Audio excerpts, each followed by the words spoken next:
the most plausible, cool, and not at all embarrassing thing happens.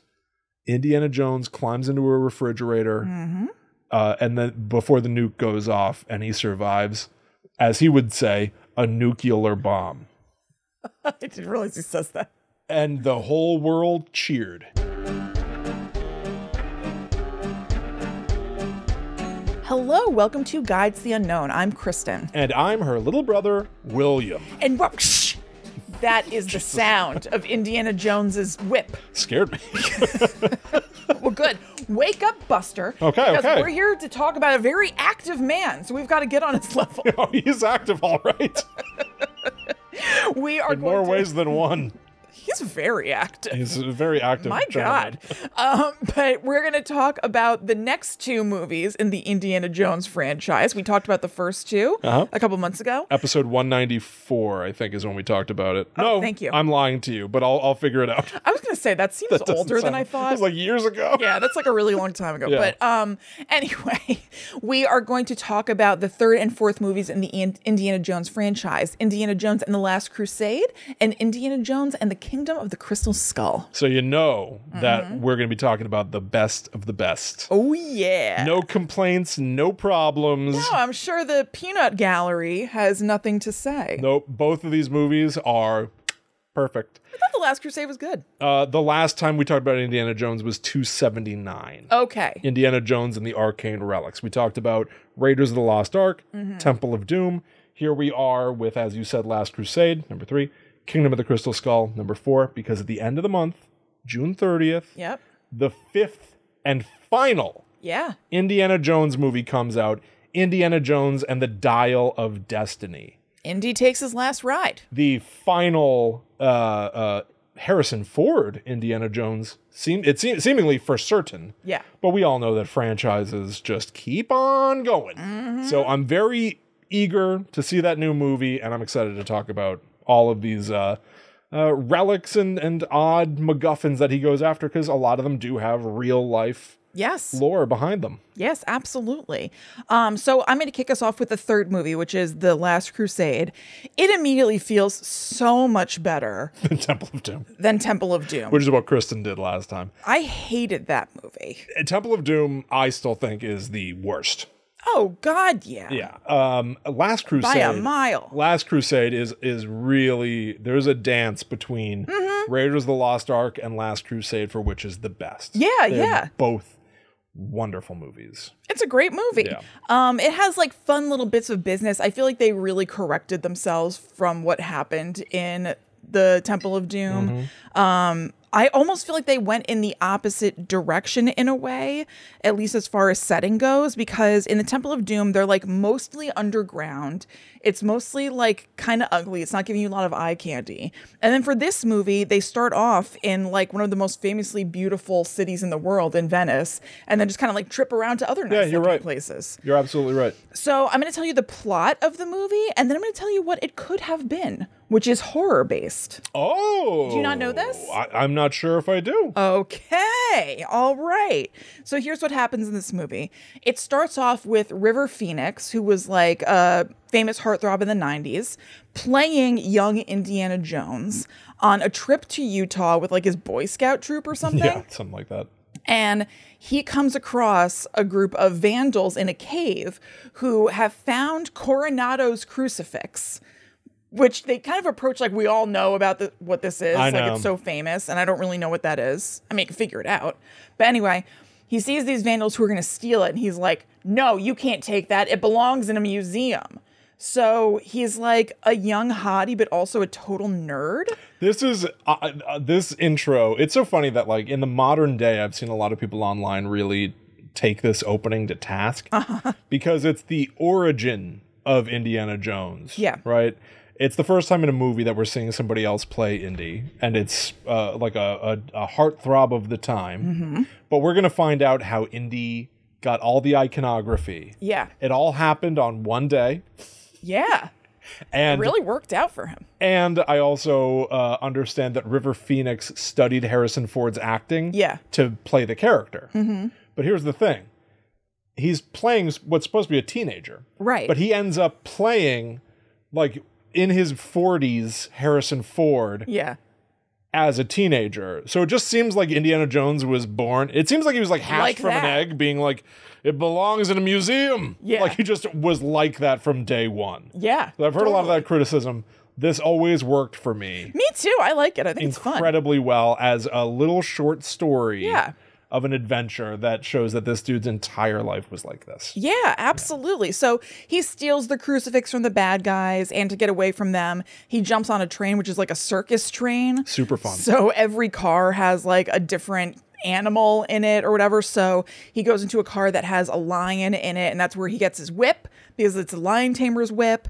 He falls. And where he gets the scar on his chin, which is a real Harrison Ford scar. Oh, I didn't even think about He that. but cracks yes. the whip and it lands on his own face at first. Right, right. And so it's like they're setting up.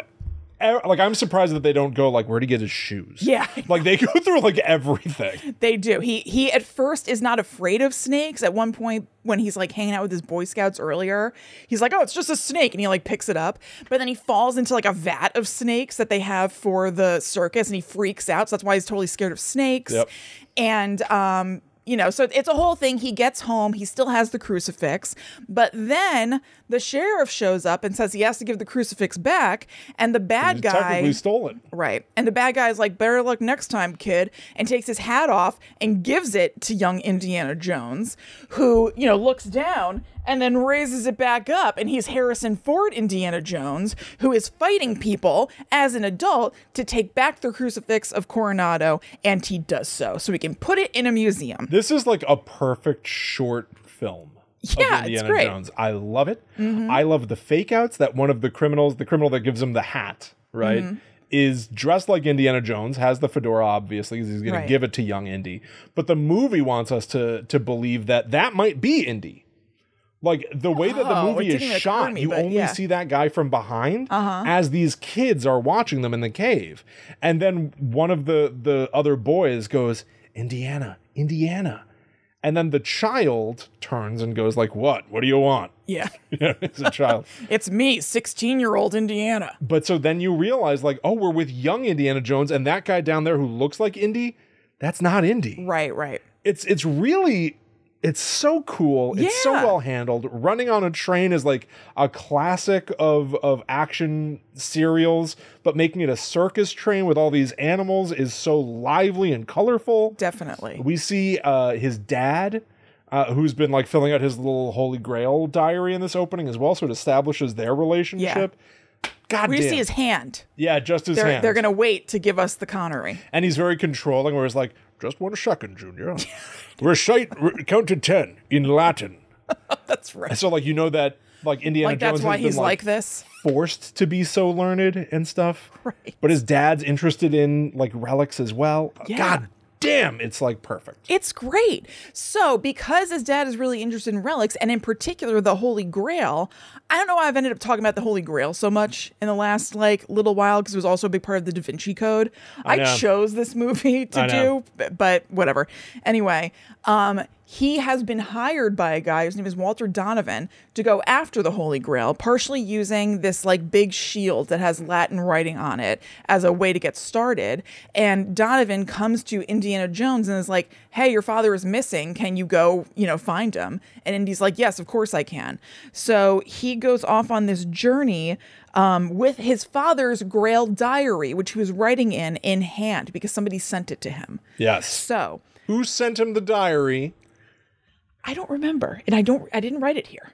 Oh, we'll get to When it. it's appropriate, tell me, because I forgot to follow up on that. I even wrote who sent it, and I just realized I never paid that off. But so these are all like fun mysteries. Like where did his father go? One, we've never heard of his father at all, but his father's out there missing, going after the Holy Grail. Yeah, like we're big back. deal. We're back to like a Judeo-Christian relic, like Right. the Ark of the Covenant, and then we had the Sankara stones, which are less familiar to most people. Yeah. And now we're back to like the entire adventure. It feels so synonymous with Raiders of the Lost Ark.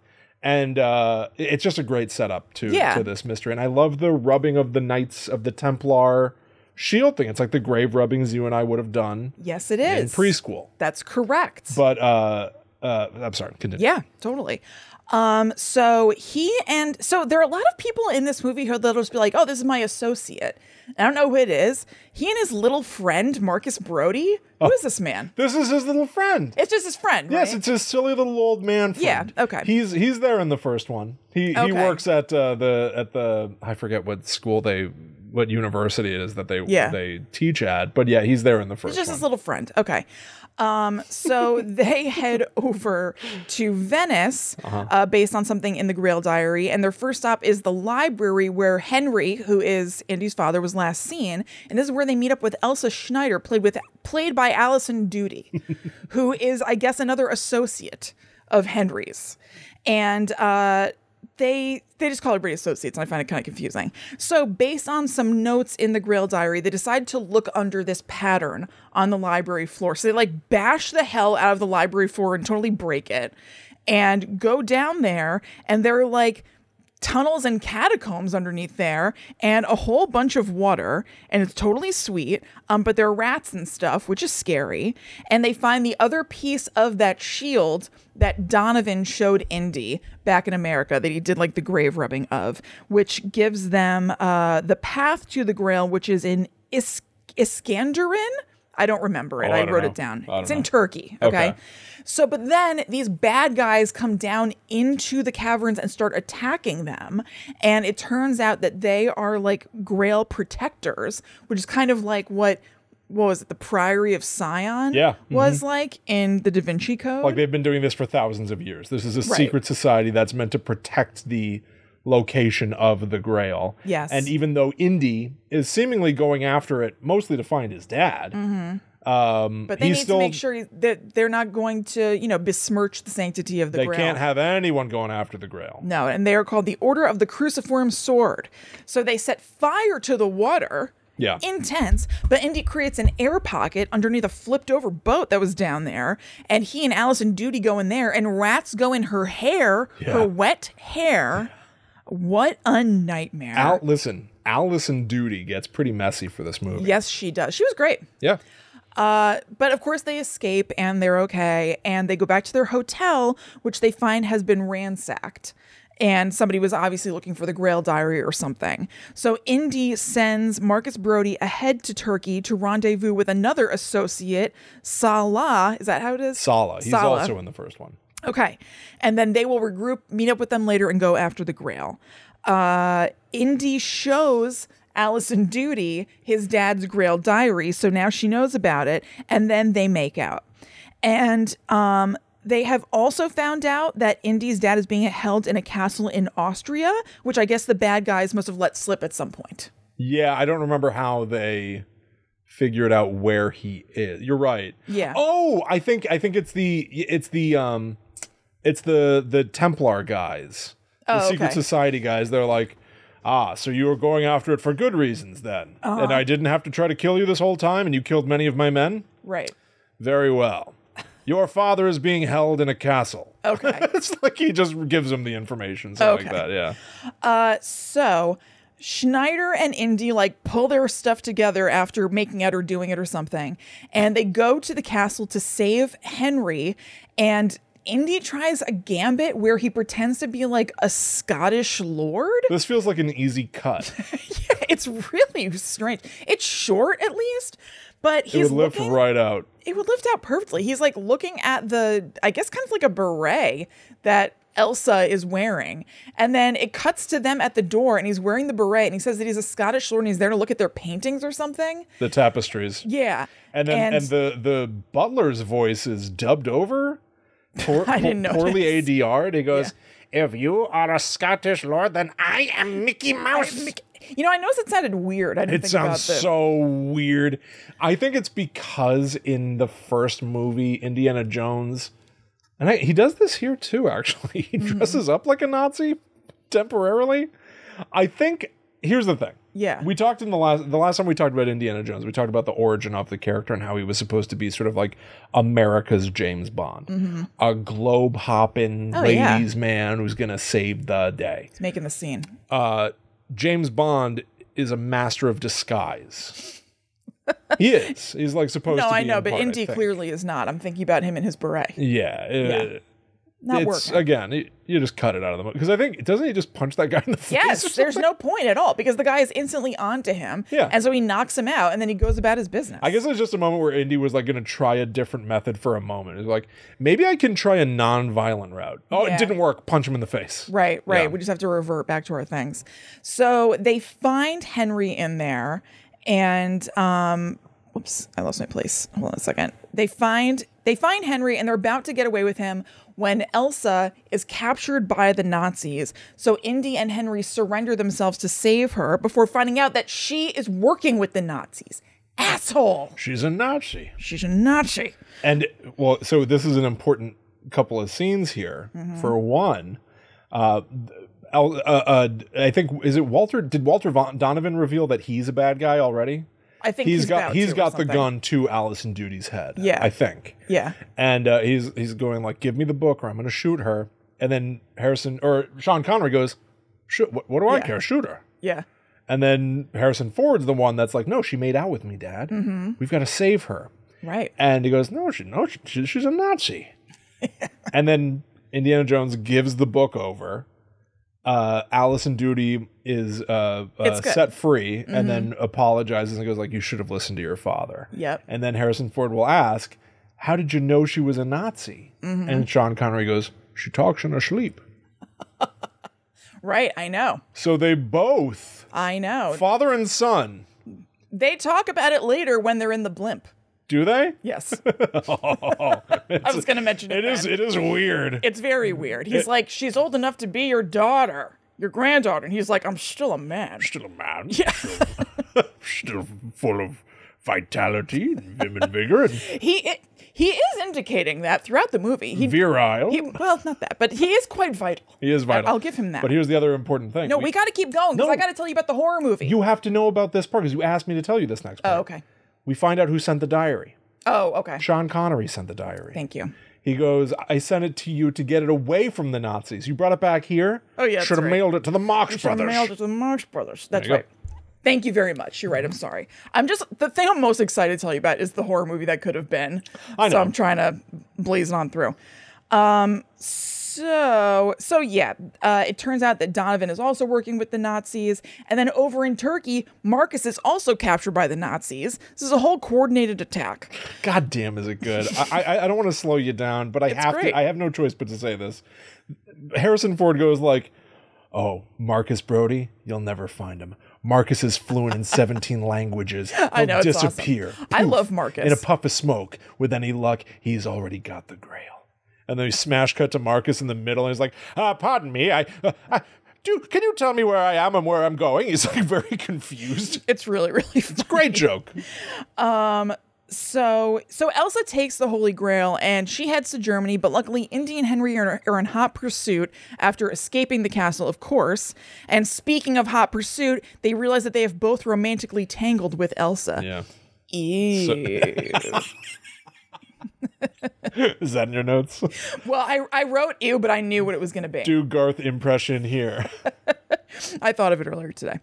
So in Germany, Indy is able to get the diary back, and then there's an insane action sequence where they get away on a Zeppelin, which is like a blimp, and they are able to evade Nazi planes that are chasing them down in no small part due to help from some birds that Henry enlists in the fight. It's the strangest scene. Awesome. He has like, what does he have, an umbrella? He has an umbrella. Yeah, he's like, caw, caw, caw. So he gets the birds to like fly at the Nazi planes, and then the Nazi planes are like, wah. I suddenly remembered my Charlemagne. Yeah, exactly. There's like a quote from Charlemagne that's like, my greatest allies, the earth and its creatures or something. Methinks a bird shall be my weaponry.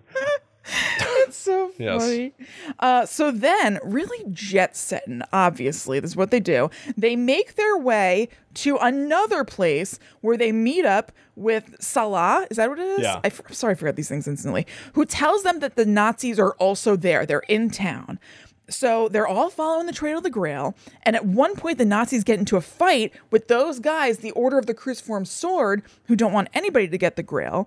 And though the Nazis end up winning, Henry is able to use the distraction to try to rescue Marcus, but he himself gets kidnapped in the process, unfortunately.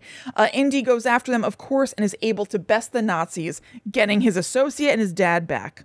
So now Indy, Henry, Marcus, and Salah head to the temple that seems to hold the Grail, and they see the Nazis trying and failing to get through all of these booby traps that are all throughout the place. So then Donovan pops back up, that bad guy who hired Indy. He's like the big bad of the movie. Yeah. Although you did skip that Indy comes face to face with goddamn Adolf Hitler. Oh, yeah, that's right. It's weird. I know you were in a rush to get to this horror concept. Yeah. But Indiana Jones That's another thing that lifts meets out. Hitler.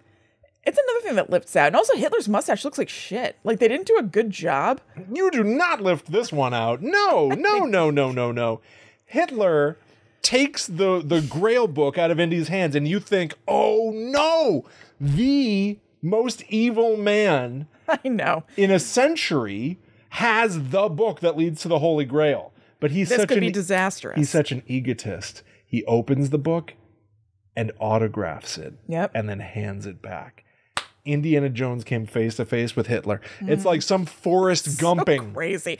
I know. It's like when Forrest Gump told JFK he really needed to pee. I think part of why I wanted to lift it out is I have a hard time with movies when they incorporate a real life person in there. I'm just like, what are you doing? No, that's what this has always been. He's always been fighting the Nazis. Well, I know he's fighting the Nazis, but do we have to see the head Nazi? Yeah, we have to see him. Yeah. I don't hate it. I guess I'm kind of taking the... it's pretty broad. It is broad, but and I'm just taking a fighting stance with you for conversation. And I suppose it is to minimal effect. Yeah, it's that's all that happens. It's kind of just a quick joke. It's very strange. So yeah, you're right. Excuse me. They do run into Hitler. So the Nazis are fighting with those guys who don't want anybody oh wait, I already said that. I'm sorry. So then you got to booby traps. Yes. All right. So Donovan pops up and he threatens Henry's life to force Indy to lead him to the chamber that contains the Grail. Mm-hmm. And this is where the great famous stuff happens. Oh, this is the movie. The good It's the best stuff. part. Yeah. The It's booby so fun. traps and the final puzzle. Yes. It's delightful. I love everything, but I love this old nightman. I love it. Okay, so they go into this chamber that has like tons and tons of cups. It also has an ancient ghost knight. Is he a ghost? What? I think so. I this is where it's like, so he is a knight from like the Last Crusade. Yeah. Right. Which is why the movie's called Indiana Jones and the Last Crusade, and it's a double entendre. This Correct. was going to be Indiana's final adventure. Right. They literally ride off into the sunset as the credits roll. Last Indiana Marcus Jones. backwards. Of course. The guy can't ride a horse. That guy's a mess. Which I love. He's great. Yeah. But this guy has been doing this stuff since the Middle Ages. He's been protecting the Holy Grail.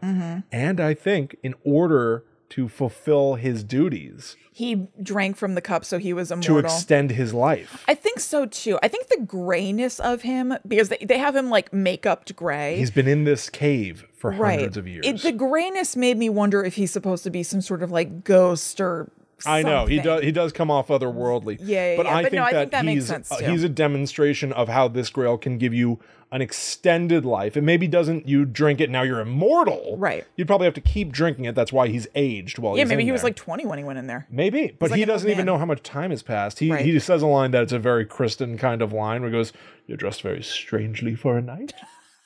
Because Indiana Jones is wearing leather. He's a leather daddy. Yeah. I know. And so, it's like Ichabod being confused by Yes. denims. Thank you. I keep thinking there's some dumb show Yeah. that I want to watch. What is Sleepy it? Hollow. That is what it is. Kristen, holy shit. How we're doing that. Well, we must have done something by the way, I'm not saying we can't do it. We must have done something at some point because whenever I go to my YouTube library of purchases, I have bought like one episode of Sleepy Hollow or something. Oh, Apple we purchases. must have- Apple's held on to every purchase you've ever made. So I've got like a few sporadic episodes of Monk in there. Yeah. It's real weird. But so we must have done something Sleepy Hollow based. Kristen, and I I'm would happy love to revisit. to. But I We see it all the covered time. we covered all the seasons of the Scream series. We can do that with Sleepy Hollow. Okay. I would be thrilled. to do Okay. that. And maybe it's I think also it's like 3 seasons. maybe or it's also something. finally time to dust off a concept I had for you a million years ago. Shit Ichabod says. Oh, I know. All of those like, Did we actually oh, make thanks to Mr. Thomas Edison and his infernal contraptions. It's like he's in his car, the car won't start, something. I think we might have actually made a Twitter account, maybe. but then not done anything with it or something. Sounds. I'm not saying to fire it back up, but I think that we were just like joking and getting all cuckoo. And I think about right. I wanted you to be dressed like Ichabod and be confounded by modern life. That little ponytail. Boy, Ichabod's caked. Ichabod got a big booty now. Okay, so they're in the chamber, and the old knight says that like, okay, so there are tons and tons of cups in the chamber. I don't know if I said that. It's like covered in different cups. So the knight says to choose wisely or something like that, because which one of these is the cup of Christ? Is mixed in. The with Grail them. itself is the cup that Jesus drank from at the Last Supper. Yeah. All right. Yep. So all of these like huge goblets, gold encrusted with rubies. Which one of these is Christ's Grail? Exactly. So Donovan is like all cocky, and he goes and selects a cup, he drinks from it, and he totally melts. This is so good. It's completely awesome. He just starts like just melting. He's just like breaking down. His body, his flesh is breaking down. His eyeballs just like fall on the floor. His hair just grows. No, his like skin melts, and then his hair just grows out of his head. He looks like what they say happens to a corpse. Like your hair doesn't stop growing when you're in your casket. Your nails still grow. It's like the opposite of extended life. It's as if he goes to rapid decomposition. Yes. It's so crazy looking, and it's like it's awesome. It's janky and it's claymation-y. It's outstanding. It's beautiful. I think it easily rivals the head melt in Raiders of the Lost Ark. Oh yeah, it is way more ghastly. More. I agree. I think I might like it more. I forgot about the hair growing out thing. You're right. It's just all very unnerving. It's ghoulish and scary. And he like grabs on. I think he grabs onto Allison Duty or something, and he's becoming a skeleton. And then Indiana Jones pushes him away, and he poofs against the wall into dust. Yeah.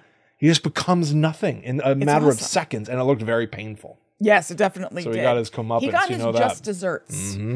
So then Indy, it's his turn, and he uses his spidey senses to figure out which is the real Grail, and the knight like nods in respect or something, and Indy is able to leave with the cup. It's the most humble cup. It's the cup of a carpenter. It is not gaudy. That's right. Although it is inlaid with gold, which seemed a little weird. Also it is gaudy. Goddy. You're right. So Indy rushes back to his dad with the cup, who's wounded, and he pours from the Grail onto his tummy, which heals it.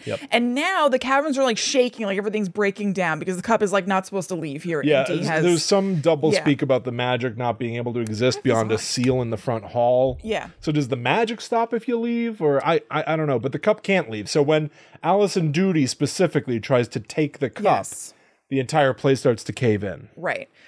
And so she ends up falling into a giant crack in the floor because the cup falls down into the crack, and she's like, I can reach it.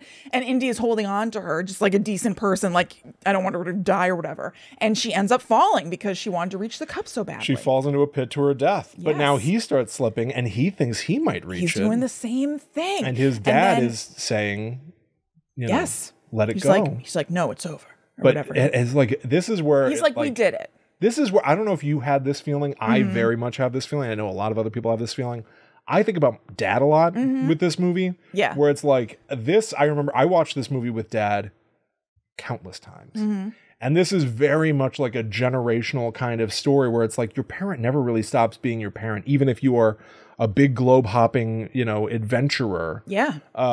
Indiana Jones is trying to get the goblet because that's what he does. And he's going like, no, Dad, I think I can reach it. It belongs in a museum. Yeah, or is it just the thrill of going after these things?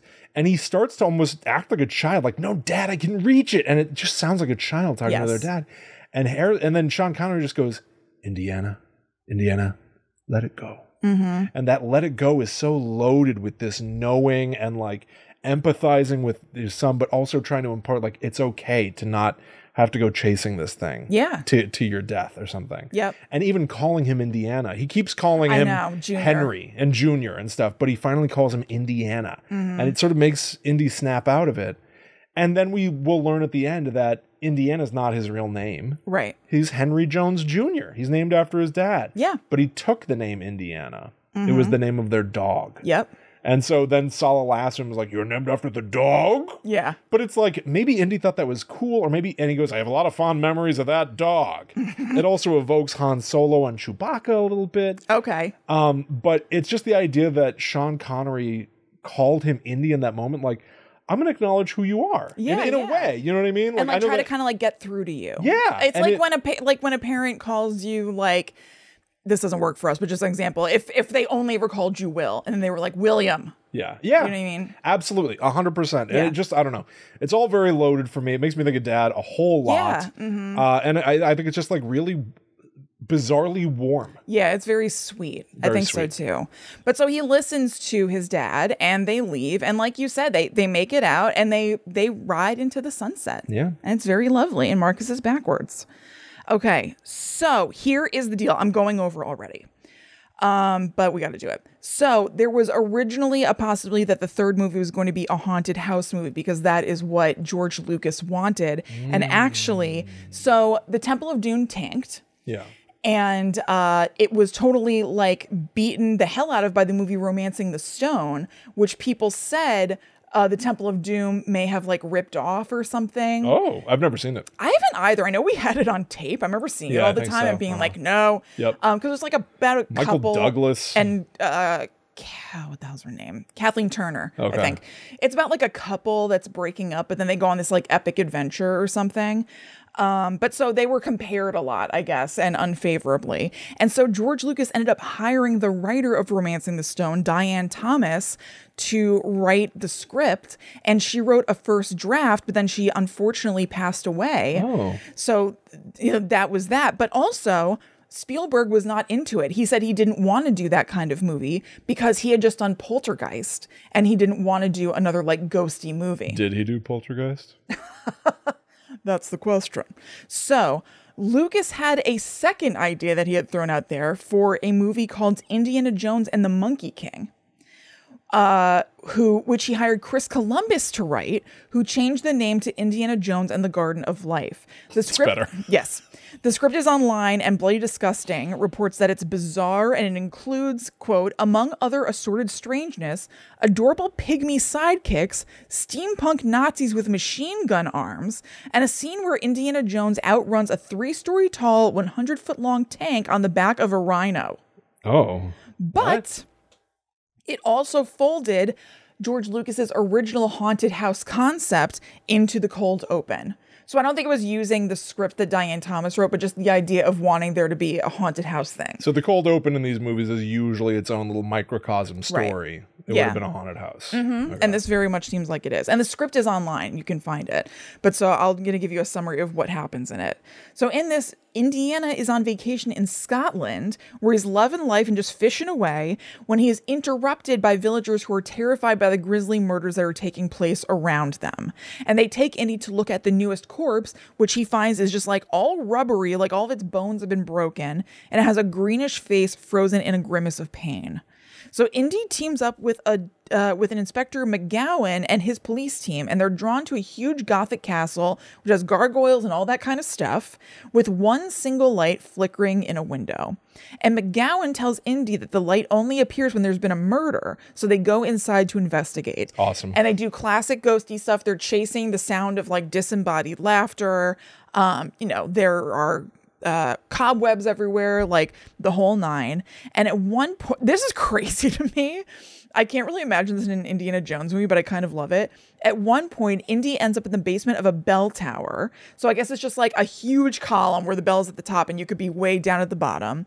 And the bell starts ringing and it's like super, super loud and like killing him. And he looks up and there is a murdered policeman acting as the middle thing in a bell that goes on either side of it, dinging the sides to make the sound of a bell. The pendulum inside the bell is somebody hanging? Right. Whoa. Correct. That's cool. It is cool. So through this thing, he goes on to fight hellhounds and like all kinds of crap until he's faced with Baron Seagrave, the master of the house who's immortal and is able to sick animated suits of armor on Indy that he has to fight. Oh. But he's able to dispatch them and then get the jump on Seagrave and hold him in place until the proper Scottish authorities arrive. Wow. Yeah.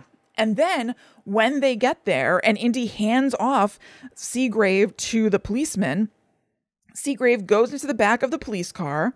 He lights a cigarette, and while Indy's watching, the glow of the lighter is like shining through Seagrave, like he's transparent, like a vaporous ghost. So Indy turns around to everybody to see if they're seeing this, but nobody's reacting. And McGowan is noticing that Indy is freaked out about something, and he says, "What is it, man? You look as if you've seen a screaming banshee." Yes. What? No, I'll tell you in a minute. Okay. And Indy turns to point to the police car, but it's already pulled away. So he says, nothing, Mac. Nothing at all. I think that that's actually pretty cool. Yeah. I think all the bombastic hellhounds and animated suits Sounds of armor. right to me. It sounds like it might. I think it might be a little. Indiana Jones, I think, works when it rides this line of like, does he overtly see absolute concrete proof of the supernatural, or is there some wiggle room to be like, this is up to interpretation? In Bloody Disgusting, they made a point of mentioning that like the idea of like seeing this like see-through ghost in the car is more definitive than you're ever used to seeing. So that might be part of why. I mean, it's probably the whole thing, but I don't think they would do that. I think I agree, but I do love the idea of Indiana Jones in a haunted house environment, which I think is inherently full of the kinds of traps that he might have found in like a temple previously. I think it's a great setting for Indiana Jones. Definitely. But here's something crazy. A handful of people might remember this. Literally almost got to be 10 years ago. I used to do a show with my old writing partner, Bobby, called Studio Rejects. It was a show where we would read unused scripts and sort of be like, this is what a franchise could have been. We read this script. Okay. I don't know if we finished the script. This was a messy show that we did, where we would get impatient. We would do voices that got way out of control. And then sometimes we would just abandon scripts. I think that show was probably ahead of its time. I think it's a really cool idea. It's a great idea. To read the unused scripts and talk about what might have been. Yes. So I don't know if it goes completely insane off the rails, but I've kept everything online. So us talking about this script and acting it out, and you saying that line where the McGowan goes, "You look like you've seen a banshee." Yeah. All I remember is that I acted it out by going, "You look like you've seen a goddamn banshee." Like it gets so big, and like the whole show is at 15. Yeah. It's too much. But goddamn, was it fun. And so go check that out, everybody. Yeah, totally. If you're interested in that. It's 10 years ago. So who the hell knows? 10 years ago, we were different. Who knows? But there you go. Cool. So Last Crusade. I see. And that's where I'm puzzled too, where it's like, I know that script's not been produced. I still think you could do that. Yeah. I still think you could do that intro. Maybe it'll be in the Dial of Destiny. Who knows? Who's to say? So I'm going to talk about Kingdom of the Crystal Skull well, in just a minute. Because really I'm going to talk about us. Of course. Thank you all so much for tuning in. If you're enjoying this show, there are a few ways that you might be able to support us, which we would greatly, greatly appreciate. Definitely. The first one, the biggest one, is by going to patreon.com/GTTUpod. We've got a number of tiers. You understand Patreon. Find one that might fit you. We greatly appreciate the support. Each tier is going to get you different stuff. For one thing, they all get you into our Discord. Yes. Yes, so even the dollar tier. Even the dollar tier. But then you get access to our second podcast, The Netherworld Dispatch, which only exists on Patreon. The most recent episode was 112. So there are many episodes of the show just waiting for you. And it was called Blood, Honey, and Humiliation. Yes. We looked at the Winnie the Pooh horror movie. Yep. We looked at that. And also, we looked at a Peter Pan movie where they sing Nirvana songs. Oh my God. It was shocking, honestly. Kristen has a full-on, like... I don't know how I didn't know this really existed. I had like a vague memory of it, but just seeing Hugh Jackman in his presentation in this movie and singing along to Smells Like Teen Spirit in this like actorly way. It was really a shock. Kristen, you can see in the video version of that episode, is like literally aghast. It's kind of incredible. Yeah, I was agog. So go check that out. That is right now on patreon.com/GTTUpod. Yep. Just waiting for you. And we'd also appreciate it if you would consider leaving us a review on Apple Podcasts. Yes, that would be awesome. Please. We are climbing our way out of the 800s right now. I would really love to get to 1,000 because I feel like when you go to a podcast and look at it and it has like a 1K thing, like looks a little more legit or something. I'm down with that. Yeah. Listen, I want to play the game. I want to play the algorithms. I want to, so we could really use your support. We've been getting great reviews lately, like this one from Cole, who says, "My comfort show. I finally caught up with this show after binging it from the beginning, and it's safe to say it's my comfort show. I'm a huge fan of paranormal stuff, but most of all, I love the lighthearted approach and the hilarious chemistry between Will and Kristen. I frequently find myself cackling in public while listening, and many quotes have become a part of my regular vernacular. Flowing Green."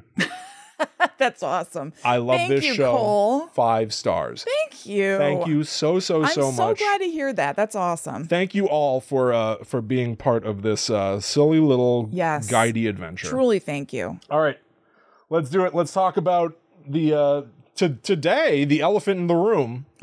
The most controversial entry in the franchise, Indiana Jones and the Kingdom of the Crystal Skull. I see no controversy here. I couldn't agree more. We've gone over this many times, admittedly, but I think that this movie does not deserve the hate. I also think it's perfectly solid. Yeah, I think that I really do. I can acknowledge some of the things that people complain about. Maybe not perfectly solid. Solid. Sure, totally solid. Now, here's the thing. In doing my research for this episode, I discovered that we have talked about the crystal skulls themselves. Well, yes, I knew that. Quite extensively. Yes. Episode 194 of the show. If you want to hear everything about crystal skulls, where they came from in real life, what they're said to do, how they operate in this world, episode 194 of Guide to the Unknown is the episode for you. It's an entire episode. I'm going to talk about some of the other stuff that is hidden in this movie that I think is also really kind of cool. And this movie's just kind of a launching point to talk about the sorts of odd stories that we may not have found room for on Guide to the Unknown otherwise. But in order to do that, I did write the plot of the movie from my perspective. Great. So, Indiana Jones and the Kingdom of the Crystal Skull came out in 2008. Until recently, it was considered to be the final Indiana Jones movie. We all know that a lot of people make fun of it and go, "What? There's no fourth Indiana Jones." I was surprised to look at this movie holistically and see that it's got a 77% on Rotten Tomatoes. Yeah, that's more than I would have thought. That's not bad. I would have thought in the 50s. Well, Dial of Destiny right now is at 50%. Oh, really? Oh, yeah. Oh. So I have some concerns. Are people saying it's not great? Yeah. Was it shown at like Cannes or whatever? Yeah. Okay. It's in the can. So all right, I guess we'll see. We'll see when that comes out at the end of the month. But sorry, I heard that Harrison Ford was like doing a stunt on a horse, and these like stunt guys were like holding him up or something. He was like, "Get that F off me." It's awesome. It's great. Yeah, leave him alone. I know how to be Indiana Jones, and yes, I'm an old man. He's a grump, and I love him. I crash planes every other day. I could sit on a pony. I love him as an actor, and I'd really get a kick out of him as a person. Let me sit on the goddamn He seems pony. like a good person, but a grumpy person. I couldn't agree more. He's great. So, the adventure begins, Kristen, in 1957, when Indiana Jones is kidnapped and taken to Hangar 51, which is very loosely Area 51, which supposedly contains highly magnetized remains. Apparently, Indy himself was part of a team that first examined those remains in that Air Force fiasco back in 47. Remember that? They're talking, of course, about Area 51 and the Roswell incident, which you can hear more about in episode 273. Thank you, William, for doing this. I kind of forgot to this episode. A Russian agent named Irina Spalko is convinced it has powers that could help Stalin take over America and win the Cold War.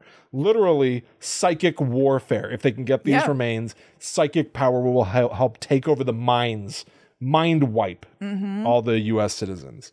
There's a wild chase through the warehouse that goes into which, by the way, is the warehouse from the end of Raiders of the Lost Ark, which is very, very fun and cool. I always thought that was a great setting. Yep. It goes into this underground laboratory that is very like 50s sci-fi space age kind of stuff, and it culminates in a model town.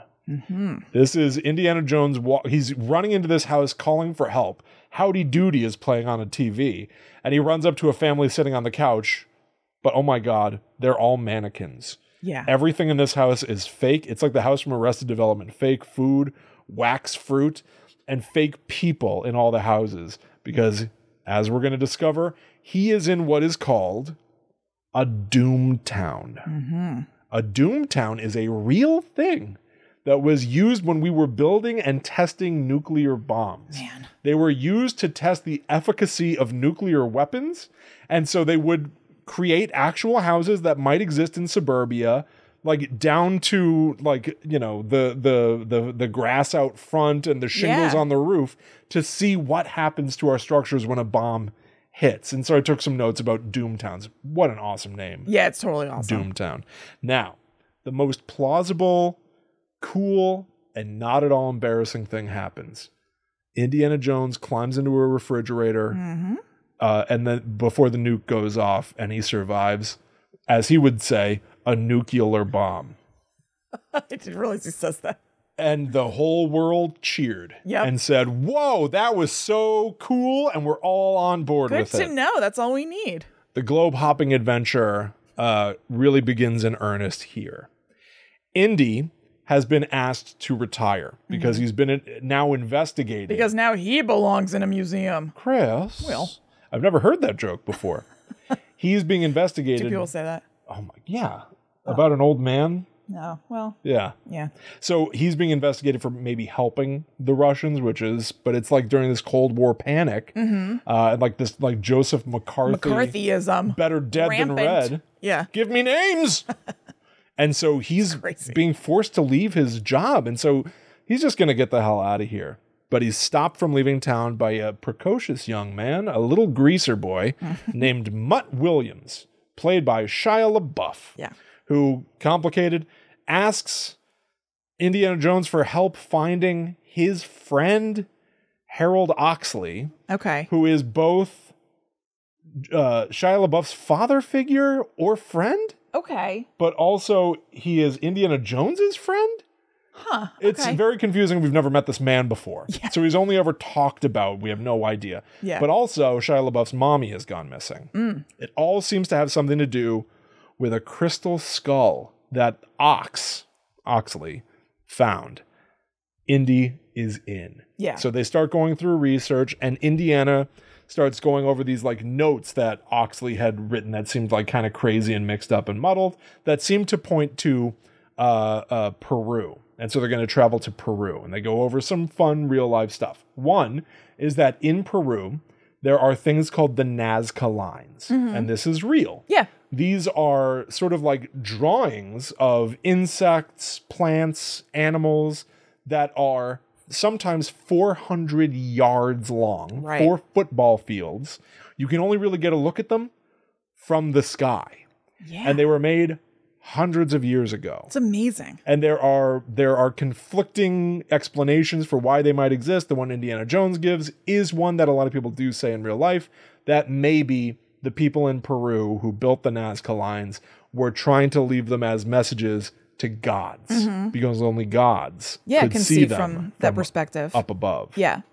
So they think that Ox brought the crystal skull to Peru. So they go there, bit by bit, breadcrumb trails. They end up in this spooky old cemetery where they find out that a traveler, an explorer from a couple hundred years ago, was buried. There's this explorer named Francisco de Orellana who went missing, has never been found till now.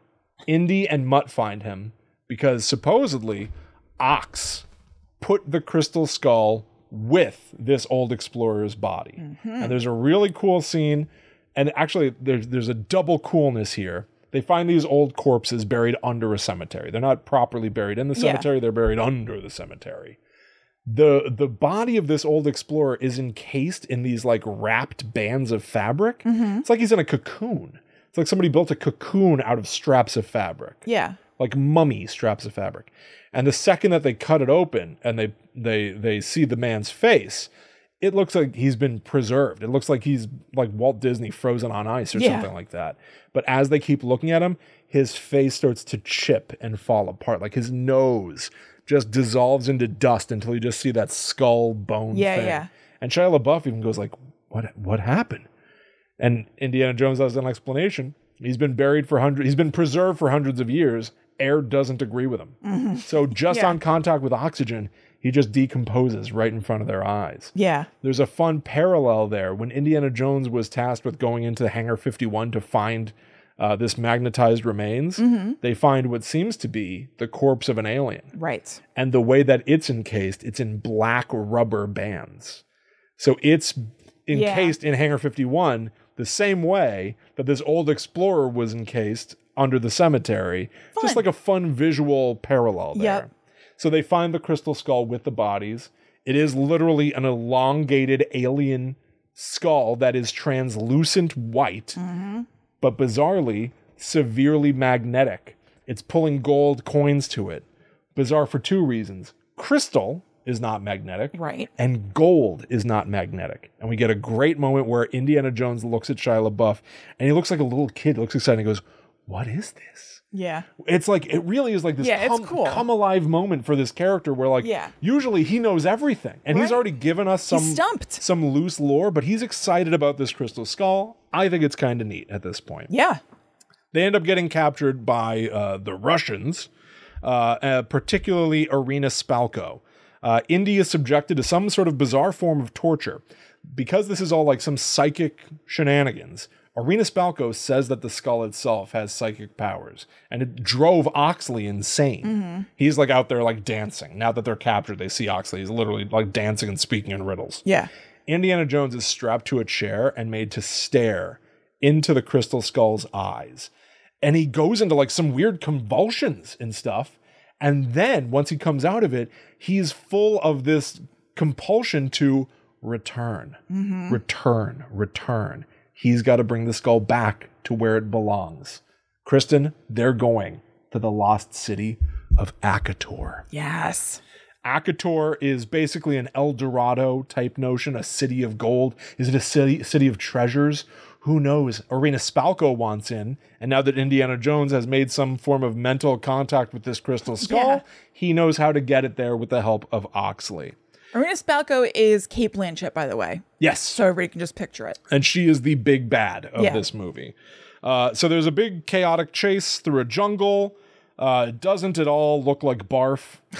It's monkeys. There's monkeys are involved. Super cool, completely logical thing to put into this film is a monkey that has Shia LaBeouf's haircut. Yep. And then they swing from ropes together. That is crazy. Everybody agreed that slapped. We were down with that.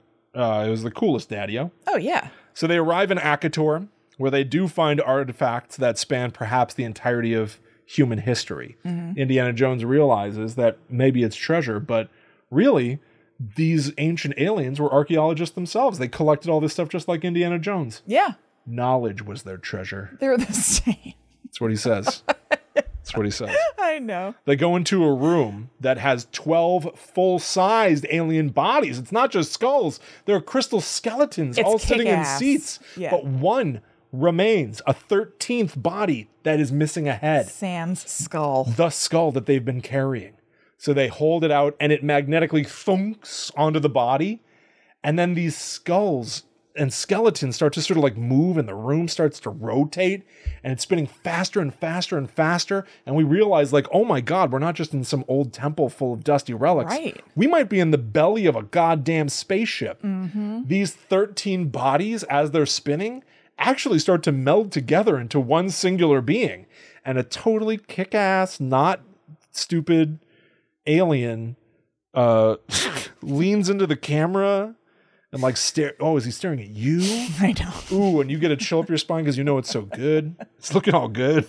Yeah, again, not a perfectly solid movie. I want to say I took back the perfectly. No, it's cool. It's dope. It is cool and dope, I think. It's perfect. Not bad. But. Irina asks, she goes, please, I want to know. Tell me everything. I want to know. Because I guess aliens know everything. It's implied that these aliens gave technology to to like this ancient civilization, like taught them irrigation, stuff like that. So I guess she wants to know how to make a latrine. Probably. They've been down here for hundreds of years. Yeah, I don't know if they're going to know. I'm not sure what she can know. Right. But she did ask to know everything. Careful what you wish for. Yeah. So her eyeballs burst into flames. And then she turns into a pile of dust. Hell yeah. And flies up into the spaceship. I don't know. It's an attempt in 2008 to do the face melt, to do the rapid decomposition thing. Kate Blanchett's eyes burst into CGI flame. It's, And then like Mikey TV and Willy Wonka, she turns into particles. Right. And just goes away. Yeah. I don't know. So Indy escapes, and they see a goddamn spaceship blast off. They literally see a flying saucer. And it goes back to, quote, the space between spaces. It doesn't go to outer space. Okay. So it's interdimensional beings in point of fact. Yes. And no one quite knows what that means. But how can you know? But Indiana Jones looks at Shia LaBeouf, who I didn't mention is his literal biological son. Yes. It turns out that he is the son of, I can't remember her Marion name. Crane from Raiders of the Lost Ark. Her name's Marion Crane? Marion Ravenwood. Oh, okay. Sorry. Yeah. I got Psycho on the brain. Yeah. But so Harrison Ford looks at Shia LaBeouf and goes, wherever your grandpa is, he's laughing. Mm-hmm. And because they say Sean Connery died. Yeah. He hadn't in real life. No. But they made him be dead. Well. So anyway, Indy gets married and lives happily ever after, I guess. Yeah. Shia LaBeouf tries to put Indiana Jones's classic iconic fedora on his head. But his haircut's in the way? But instead, Shia LaBeouf instead gets blacklisted from Hollywood. Yeah, for being an asshole. And in all likelihood ignored in the upcoming movie. I would imagine. So he's out. Yes. Still Harrison Ford's hat. Right. For now. Well, at least he's got that. So that's the plot of Kingdom of the Crystal Skull. Now, I did mention DOOMTOWNS. Yeah. So I do have a little bit of info on DOOMTOWNS because I loved this concept. That's super cool. I thought it was so visually cool in the movie. Yes. I thought it was really creepy that he tried to get help only to find out like, ew, I'm like in a big dollhouse. Yeah, it's awesome. So ew. He goes, ew. It's a quote from Indiana Jones. This is from Wikipedia. One home close to a detonation zone is one of the model homes, one of the houses in a Doomtown, was reduced to a cloud of dust and debris within seconds. Another house located 6,000 feet away, sustained serious damage. The heat from the blast instantly stripped the paint off the wooden structure, and the force blew off the gutters and blinds and shifted the brick chimney by 6 inches. Could have shifted my britches. It shifted my britches when I read that. The house just scooched 6 inches? That's nuts. Like when Artie, the strongest man in the world, pushed Steve Buscemi's house? William, it is like that. It's just like that. Artie or when Charles Manson's followers would do a creepy crawl. Oh my God. And they would just like move your stuff a little bit. Yes. Inside. An atomic bomb is like a creepy crawl to a house 6,000 feet away. Yeah. Also, that means that Artie, the strongest man in the world, had all the strength of a nuclear bomb. That doesn't surprise me. But despite the power of the bomb, that house didn't even topple. It was just eviscerated. Like I don't know. Yeah. Sounds dangerous AF. Yes. But so they would make gas stations in addition to homes. It's like crazy. They built an entire town to just see what all these different structures. Yeah, wow. What kind of damage could we anticipate? Wow. Let's talk about now Akator, that ancient city. Were there churches, do you know? I wonder if they thought that would be sacrilegious. I'm thinking about things that'd be like in a town. I don't know, but that is a very, very interesting question. Yeah, I don't know. Akator, in this movie, is said to have been an ancient city. They sort of equate it with El Dorado, this notion of like a lost city of gold. But it's got a very, very strange, a much stranger real world inspiration. Okay.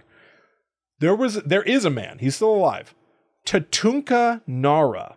Okay. This is the name of a man who is a jungle guide in South America, best known for the stories he told of an underground city called Akator. So they just changed a K to a T. Weird. In real life, this jungle guide talked about a lost city called Akator, and then Stevie Spielberg and George Lucas and the screenwriter whose name I should know just called it Akator. Here's what it was in real life. He, quote, led tourists and adventurers looking for pyramids and the underground city. Took payment to lead people to the underground city. Okay. 3 of his clients went missing. Oh, God. John Reed in 1980. Herbert Wanner in 1983, and somebody else in 1987, Christina Huser. But let's double back on that 1983 disappearance. William, I went to John Reed Middle School in Connecticut. Oh my God. What does it mean? It could have been you. Could have been. That was close. You dodged a nuclear bomb. Yeah. So, in 1984, the skull of Herbert Wanner is found. Not crystal. No. Just dead. Bones. Same year, 1984, a man who had written a book about Tatunca Nara is shot dead. What the hell's going on? And Nara is widely believed to have been behind it. Really? He absolutely refutes that he had anything to do with the deaths of these 3 people that he led to a fictitious underground city that doesn't exist. Oh, no. And it turns out on top of that Tatunca Nara was born Gunther Hauck, a man from Germany who supposedly fled after financial difficulties, leaving behind a wife and 3 children. Oh, God. To this day, Tatunca Nara says he is not that man. But it seems, according to the internet, that he is that man. He is, yeah. And that he at least led people on an adventure to a fictitious underground city that never existed, and at least 3 people disappeared. Weird. In that adventure. I want to acknowledge for any book people out there, there's a very popular series of books that goes by the acronym ACOTAR. ACOTAR? Yes, it's A Court of Thorns and Roses. Oh. Okay. And so I keep thinking that as you've been saying this. I just wanted to say it out loud. Thank you for saying that. I did look up in this movie, I did not mention one of the big action scenes is humongous ants try to kill everybody. Oh, yeah. They're so big and they like work together with this hive mind the way that ants do. But so they literally are able to swarm around a guy. He's screaming. They crawl into his open mouth and down his throat and then drag him to their ant yeah, hill. that's right. It's a CGI mess. Yeah, it's 2008. It doesn't look real. Conceptually, though. But conceptually, I do think that this is really kind of gross out cool. Yes, yeah. Actually, here's something. Pretty gnarly. Bethany Watson and Dennis Kahlo, great friends of the show, do the podcast The Check-In. Friends of the people. Go check out The Check-In immediately. Yep. But we're working together on a few things behind the scenes that I can't speak about. But in talking about stuff at some point, or maybe that's even beside the point. I think it might be because we were talking about Indiana Jones and Bethany hates this movie. I talking to Dennis, came up with this idea of like processing the movie Indiana Jones and the Kingdom of the Crystal Skull to look like it was on VHS. Which it never was. And you've done that. You did a really, really cool thing with the Munsters movie trailer to make it look old. Oh, that's right. Yeah. I forgot I did that. Yeah, I put it in black and white and it made it look way more natural. Right. Like, way more natural. You have experience with this. Yeah, I don't do this a lot, but I like sometimes doing little editing experiments. So I have this old TV. Right. And so I was able to run all of the like the 4K Blu-ray. I filtered through this old television of mine to put authentic, not just some filter, authentic old analog grain all over this movie. And I can't share with anybody. Yeah, because it's copyrighted. Because it's copyrighted. But I'll probably talk about it soon on themythtraveler.com. Of course. So it does actually make all of this CGI smooth out. Oh. It doesn't erase some of the gaudiness of this film. There's a lot of like ugly bloom and stuff. Like a filter. It actually kind of helps, and it makes this movie feel a lot more pulpy to make it look less clear. I could see that. The less you can see, the better it is. Yeah. That's I guess what I'm saying. Right. But so that's kind of, maybe I'll share some clips or something. It was kind of fun. So anyway, there are real life big ants. This is all based on a real thing. Yeah. These ants that can carry you into an anthill. That can't happen. But there are big ants called the Sauva, S-A-U-V-A, that are evidently the inspiration for the Indiana Jones ants. They're just big. Okay. They still eat leaves. They're ants, but they're big. They're just big. Yeah. But they're not going to carry you in a hole, but they're big. And then the last thing I'm going to share with you is about those Nazca lines, which I thought are really neat and are real. I've got a crackpot theory about them. Cool. That is fun to share. So, a Swiss writer, Eric von Daniken, wrote a book called Chariots of the Gods? ?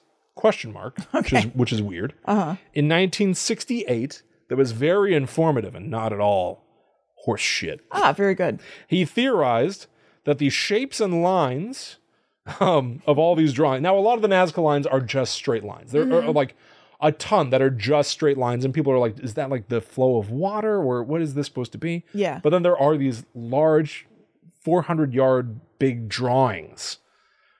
So he theorized that the shapes and lines were made by aliens and were created to help steer their spaceships. Okay. As well as work as landing pads. Von Daniken claimed the patterns at one of the sites looked very similar to a modern airport. Okay. And he used that as evidence to prove that aliens used the Nazca lines as a landing place for their spaceships. All right, so pretty loose. He found part of it that looked like a modern airport, which are just straight lines. What? Like all of the tarmacs at an airport are just lines. They're just straight lines. And these are called the Nazca lines, which are lines. So he found a few straight lines and he said you could probably that's a straight line just like they have at an airport.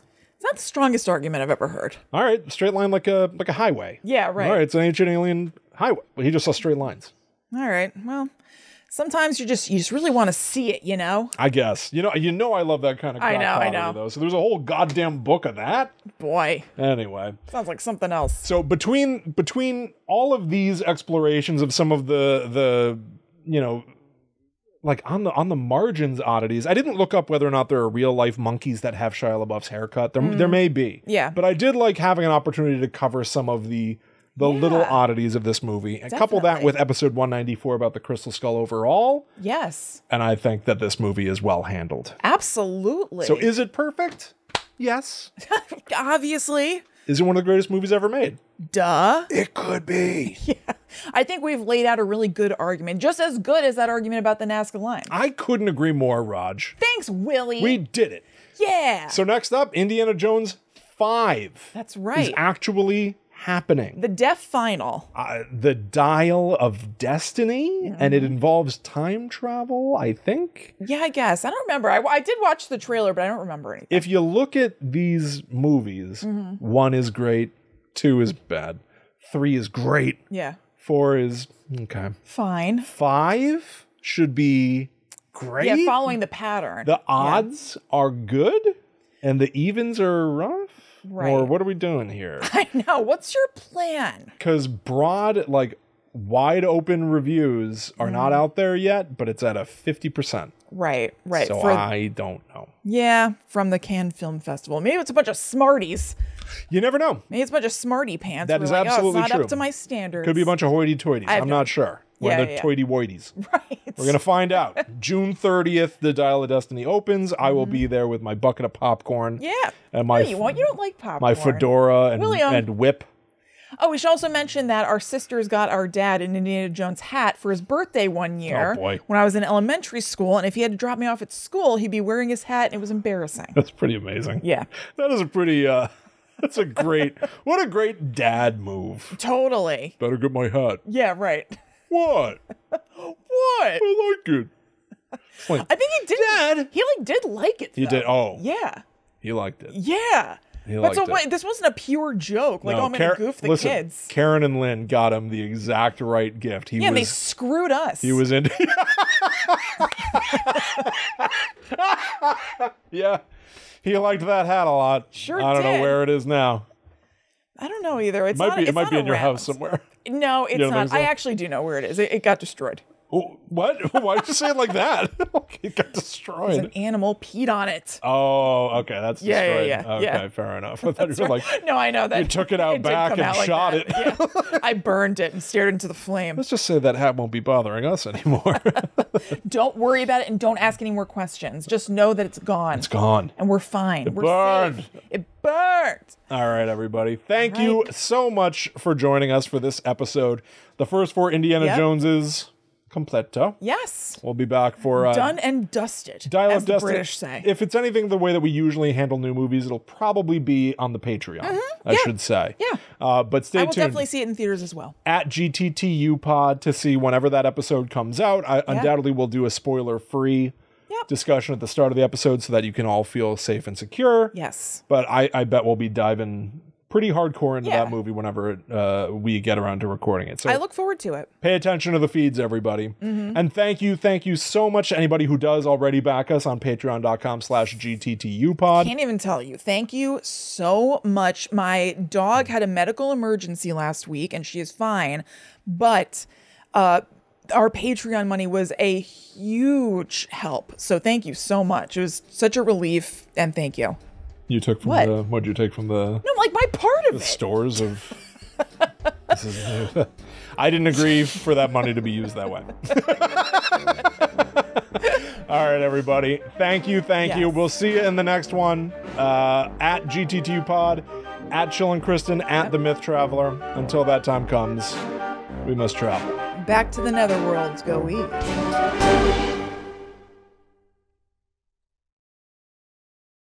Back to Said that a little differently this time. Back to Akator.